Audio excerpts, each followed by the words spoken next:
How to create an Amazon account. Hi everyone, welcome to the channel. This is Rose and I'm here to guide you on how to create an Amazon account. Watch the video till the end, and without further ado, let's dive right into the video. First of all, you need to make sure to download and install Amazon Shopping app on your device. Tap Open to launch app.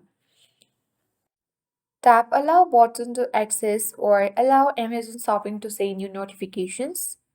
From this section, choose country, language, and currency, then tap Done. After that, you will land on the home page of Amazon where you will see the person icon. Select that. If you already have an account on Amazon, tap Sign In, otherwise tap Create Account.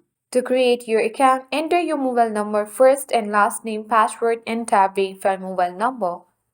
And after verification of mobile number, you need to follow on screen prompts and you will successfully create account on Amazon. So I hope this guide was helpful. If it was, then do like, share, comment and don't forget to subscribe. Thank you for watching and see you in the next video.